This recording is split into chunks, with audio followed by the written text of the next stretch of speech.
So I'll talk about relationships now.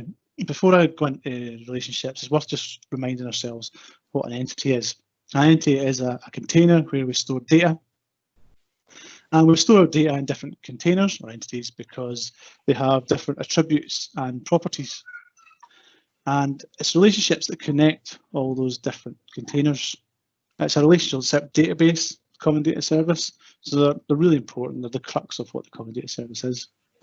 So imagine you have a customer entity and an invoice entity, sorry, product entity, and an invoice entity, and an invoice line item entity. All of them on their own don't really mean much. But if we start putting relationships in to join them together, they start to mean something, and we can start to get use out of that data.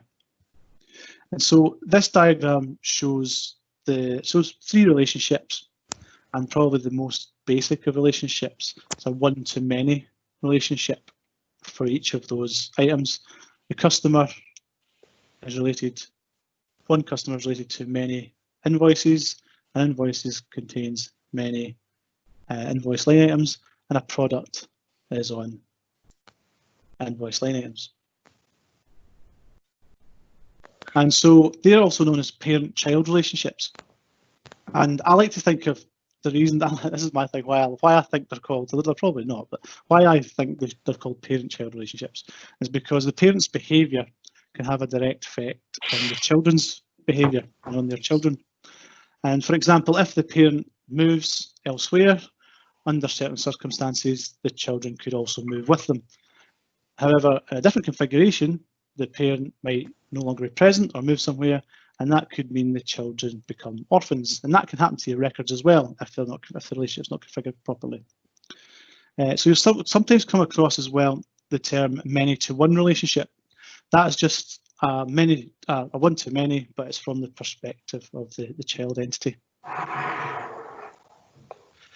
The easiest way to create a one-to-many relationship, and we'll do this through the technical workthrough, is to create a one-to-many relationship through a lookup field. So if you add a lookup field to an entity, it does that relationship for you.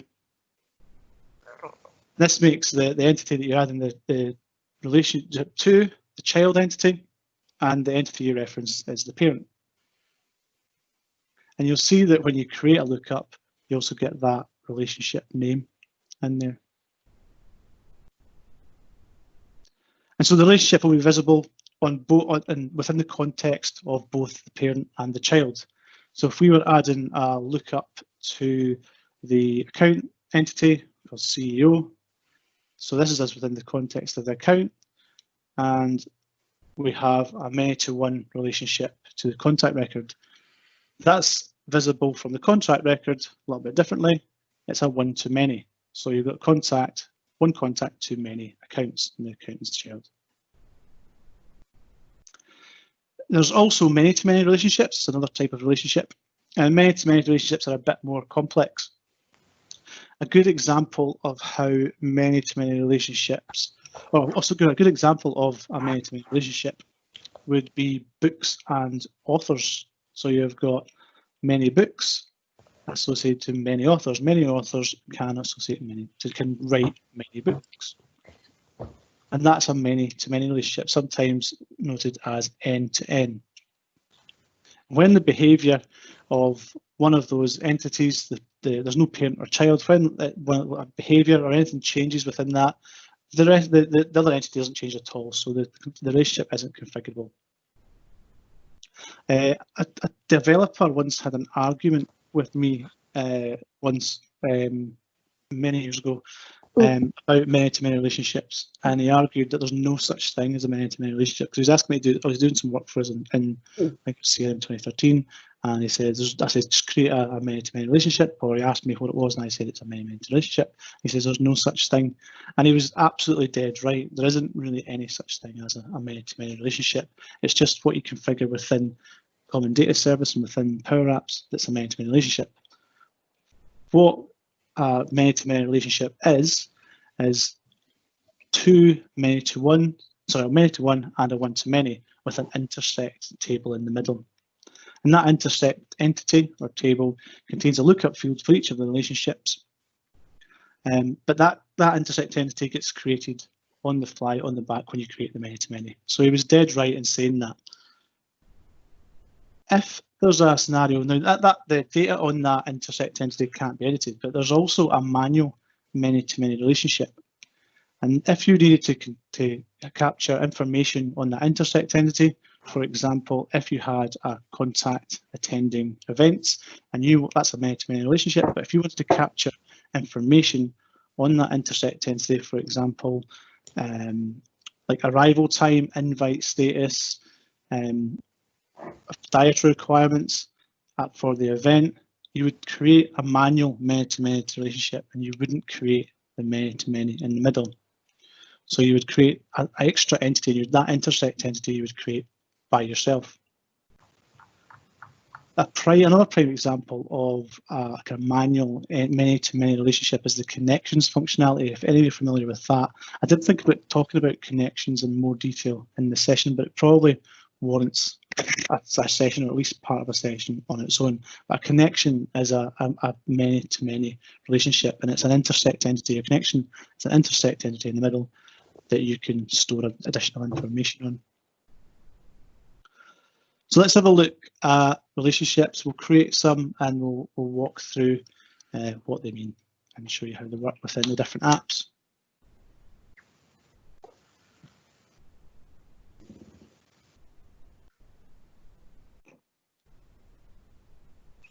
So if you've got an environment, if you're walking through with us, if you open up the Power Apps Maker portal to your environment, this is just a blank Power Apps environment. I've just called it Pan Relationships. So make sure you're in the right environment of your trial. And you're going to do the same as last week, always create everything within a new solution. So you might have to create a new publisher if it's a fresh trial.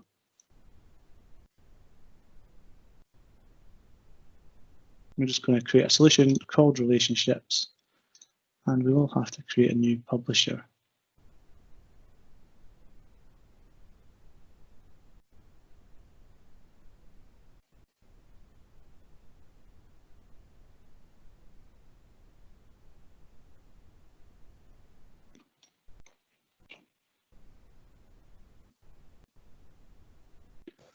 This is working so fast today on the classic interface as well. I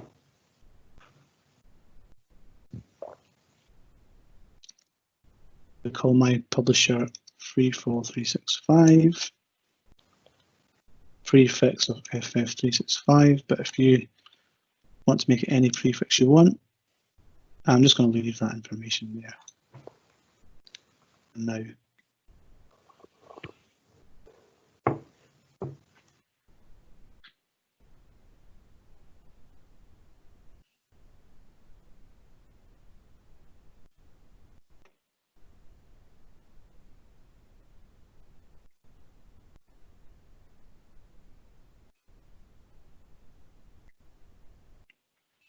we'll just create that new solution. So if you go into our solution, we'll create some entities first off. We'll do the examples that I gave within the slides there. So we will create, oops, let's cancel that. We will create an entity called invoices.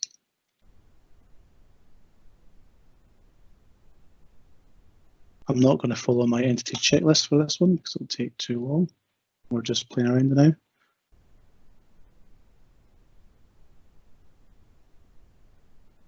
We'll create another entity called invoice lines.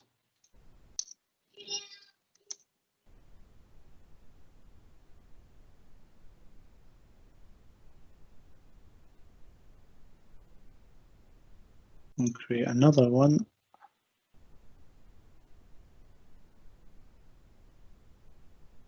called books.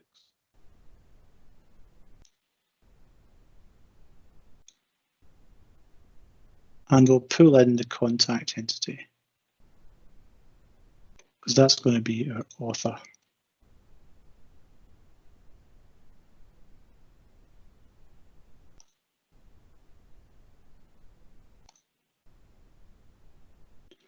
And let's just create an app as well. A new model-driven app. And we'll just add all them to the sitemap of the app.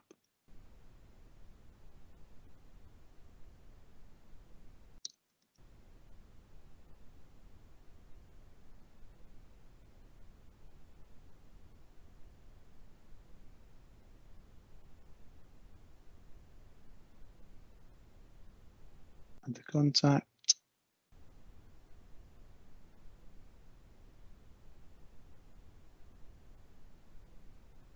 Just start pulling and dragging these things over here.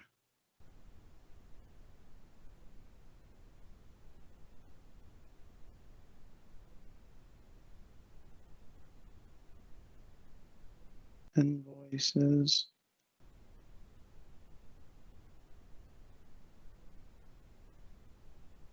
And invoice lines.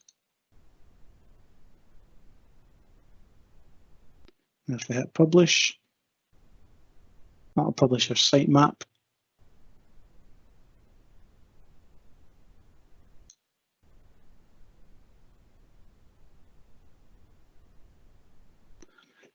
And that's us now got an app that we can have a look at some data on.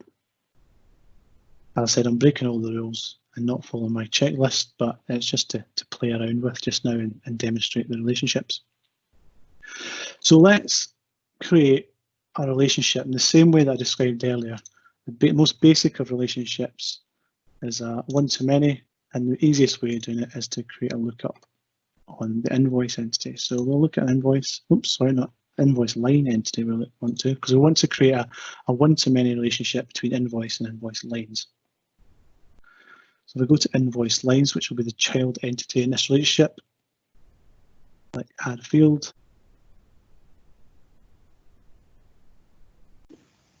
Yeah, I think if you want to give a same name, then no. Yeah, I'll just call it an invoice one. Yeah. Either you give a little different name. Yeah, that's all. Invoice.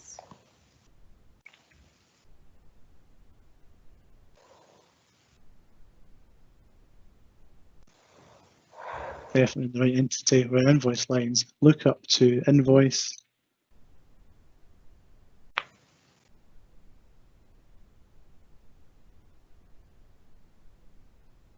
So we have our many-to-one relationship, and then on invoice, fingers crossed, we have the opposite way. That's us got it this time for invoice lines. And then if we'll put that field on the form as well on invoice so that we can update it.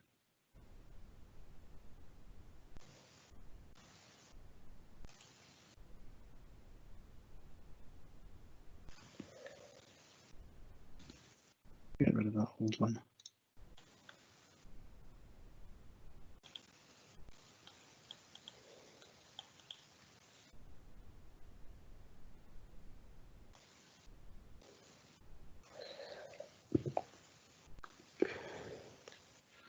So let's look at invoice, and on the related tab, it's not there.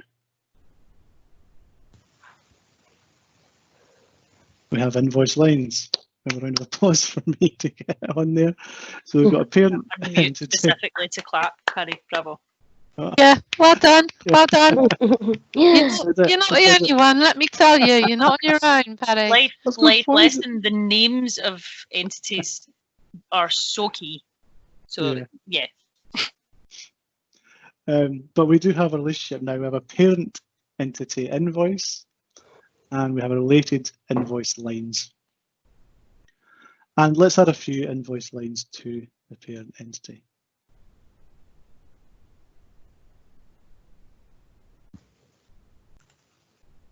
Let's call this one 1 because it's invoice 1, line 1. And we'll call this, let's call it line 1, 2. So this is now we've got an invoice with 2 invoice lines. We can see the invoice there, and we can see the 2 invoice lines. So to look at more details of how that relationship is configured, we have to switch to classic view. We did that earlier when we were trying to troubleshoot. If we go into the, what are we in? We are in the invoice, so we'll have a one-to-many relationship. And we find the correct relationship. We get a lot more detail about how the relationship's configured. We can see it's got a name, we know that anyway. It's searchable. We can see the lookup field is called invoice. That's the lookup field that's on the form of the entity. And in the navigation of the parent entity, it'll display as the plural name. You can change that plural name as well. You can use custom labels, or you can make it not display at all. That's quite important, that, because anytime you add a lookup to an entity, it'll create that navigation item automatically for you. And if you've got quite a lot of relationships, you could end up with something with a huge related section on your form. And just to emphasize the importance of that, if I just open up this is the sales app that we've got, and an account form, you've got all these relationships here. I mean, this is a trial environment that I just play around with. So we've got loads of different relationships that are just not being maintained in that related tab. That can be quite detrimental to your user experience. So always just double check how it's configured and whether it's configured, if it needs to be on the form or not, and what area it needs to be on the form. And then we get to this behavior part. So by default, when you're creating a custom entity, the behavior will be referential. And that means that if I were to assign that entity, if I were to delete that, sorry, assign that record, delete that record, nothing would happen. It's just completely on its own. So if we look at each of these options, assign, nothing's going to happen. The only one that's going to happen is delete, and that will just remove the link. So to demonstrate what happens when I do that, if I go back to my app, I go to invoice, if I delete that parent record, that's deleted, but the 2 invoice lines that I have still remain.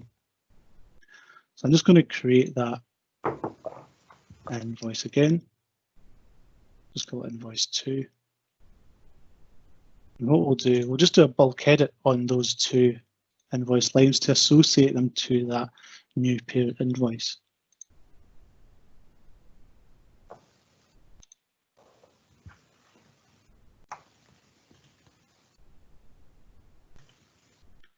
So now we have invoice 2 with 2 child invoices related to it. And we'll change the behavior of that record, and we'll look at what other behaviors are available. So the behavior, the relationship. The type of behavior is referential. You also have parental, so that will cascade everything. So if I reassign the parent to another owner, then all the entities underneath that record also get assigned to that owner. It's the same with sharing records and unsharing records, reparenting and deleting. So if I were to delete that parent entity, all the other child entities get deleted as well. An interesting one's the roll-up view as well. That's only really applicable to, I think it's accounts, contacts, and opportunities, and it has a special view called the associated activities view.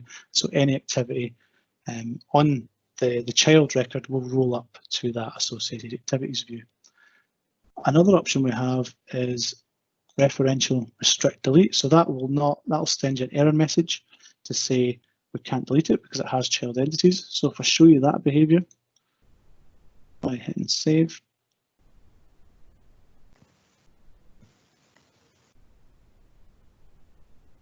and then if we try and delete our parent record, we get an error message to say that we can't delete it because there's records associated underneath it.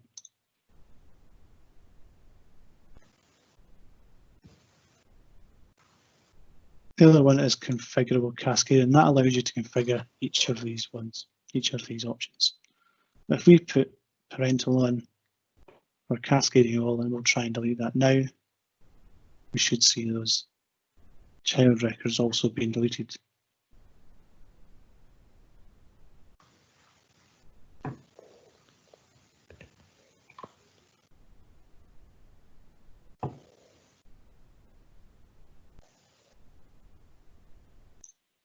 And there they are, that's them gone.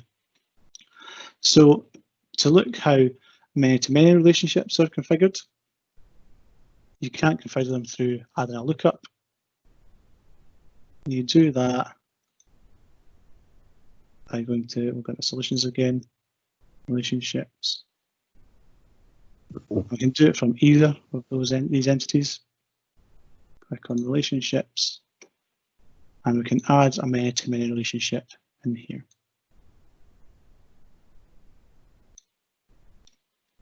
And we'll do contacts.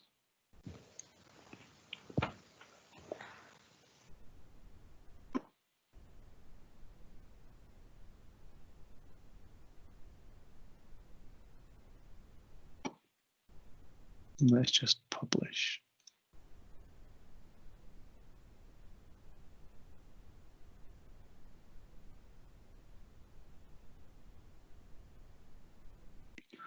And so in the same way that was seen with the invoices and invoice lines, if we go into books, let's create some records.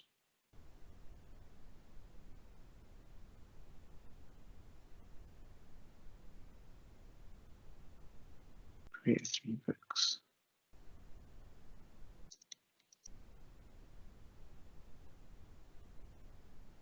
And we hit related, and we've got contacts there. And I suppose that's our author of the book. And we can add contacts in there as well. This is one thing that's changed in the new system. This new record part isn't as smooth as it used to be, I found.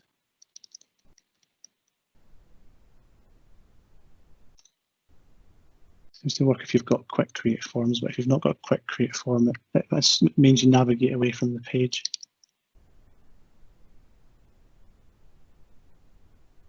Or is it this?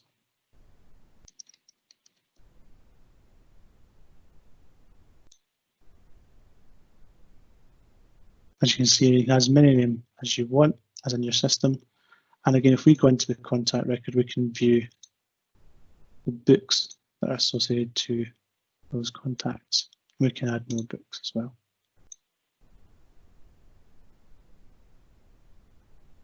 So that's one-to-many relationships and many-to-many relationships within the context of a model-driven app. I'm just going to create some more invoices, and we'll create a wee Canvas app and show you how we can access those relationships within a Canvas app. So let's just do some more invoices.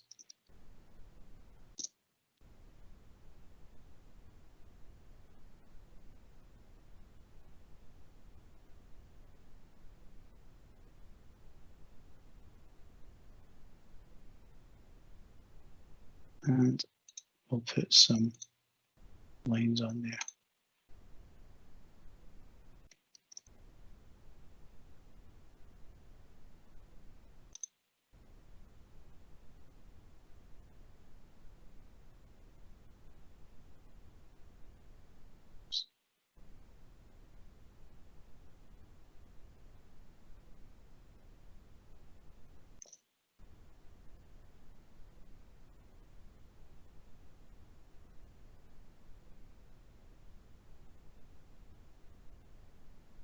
Put another one under 4.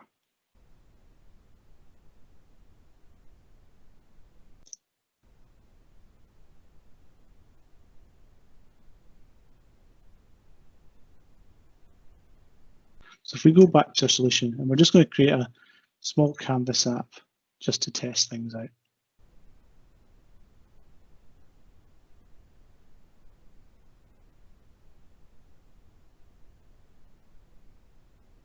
We'll choose the tablet form factor.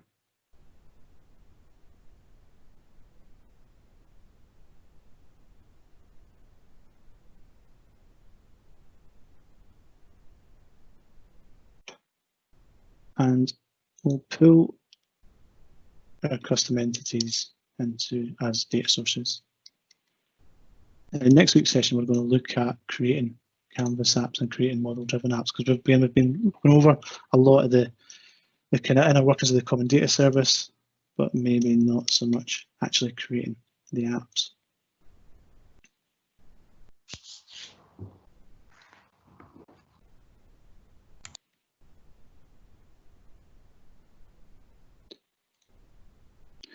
So what we'll do, we will insert a gallery on this screen first.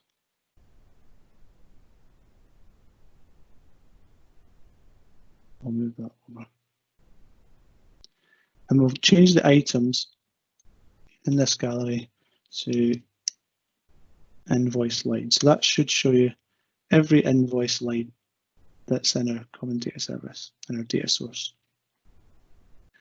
And if I change that field, if I want to get to the parent invoice name, I can take away the bit in there. So I want to say this item dot invoice, and we use the object dot notation to get to the related fields on the parent record. So that tells us we go through the lookup is invoice, and we want the name field on the invoice. We can see invoice 3, and invoice 4. So we've got 2 invoices for invoice 3 and one invoice line for invoice 4. If we add another gallery, just to demonstrate how to filter by relationships, and we'll use the same, change the items, the data source for this gallery to be invoices. So we've got invoice 3 and invoice 4. And there's a few different ways we can use that relationship to filter our list of invoices.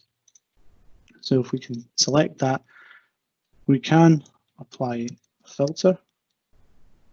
We filter our invoice lines. And if you look at the kind of predictive text along here, IntelliSense along here, it tells us what we need to do next. The logical test is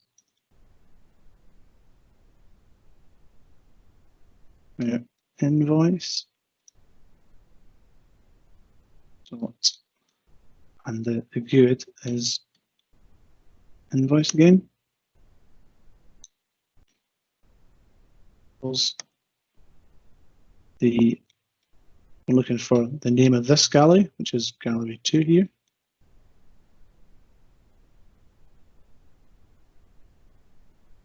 So selected. Good, the ID field that I want to filter by. Now if we then select one of them, so if we can hold Alt to preview it, it's filtered so we only see invoices from invoice 3, and we can only see, if we select the next one, we can see invoices by invoice 4. So you're using that dot notation again. You can also use the dot notation to, rather than use a filter, you can change that to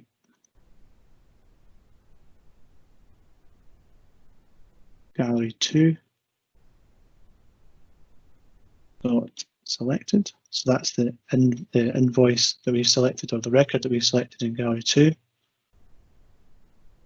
And we can actually use the dot notation to get to the invoice lines. So we're just naming the relationship there rather than filtering, and it works in the exact same way. So use the object dot notation to jump to the relationship that we want to show. And it's the same with books and authors as well, the many-to-many. You just use books dot authors to see that relationship.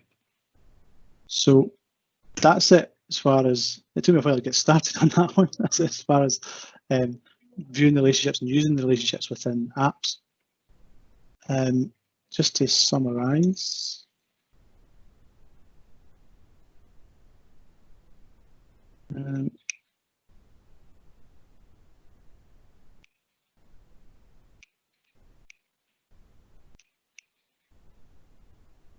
So to summarize, there's 2 primary types of relationship in the Common Data Service: a one-to-many, which is a parent-child relationship, and a many-to-many. So many records can be related to many other records. One-to-many relationships have configurable behaviour, and it's worth watching. Actually, I forgot to show you that bit, probably because I was freaking out because I couldn't get the relationship to work. But that parent-child relationship, there's a few out-the-box relationships on there that you need to watch out for, particularly on the account entity where they're parental and they've got delete, especially on activities, if you, and I think contacts is one as well, where if you delete the account record, it will delete all the contacts and all the records underneath it if you don't change it. I think one of them you can't change as well. Relationships can be created via the Maker portal, but they still need to be configured through the classic interface. In model-driven apps, they can all be accessible through the Related tab, and that item's created automatically. And in Canvas apps, you use the object dot notation to get to the relationship and the attributes that are on the related entities. Next steps, if you want to do something at home, create some entities and the relationships for the examples shown in this session. So if you look back at the recording and work through it, don't obviously put the wrong relationship in like I did, but do some of that, including the event attendance monitoring example. So that's a manual many-to-many relationship where you create your own intersect entity, because that's something that you'll come across and you'll actually do all the time when building your apps. And also discuss and ask help in the Teams channel. If you're starting out and you're trying some of this, or you're trying some other Power Apps course like App in a Day and you need some help, there's an open forum, or even whether it's an open forum or whether it's in the Power Apps Nights chats, just put a quick message in there and one of the members or one of the admin team will pick it up and help you through something, because that's the whole point of this, is to try and help you on your Power Apps journey.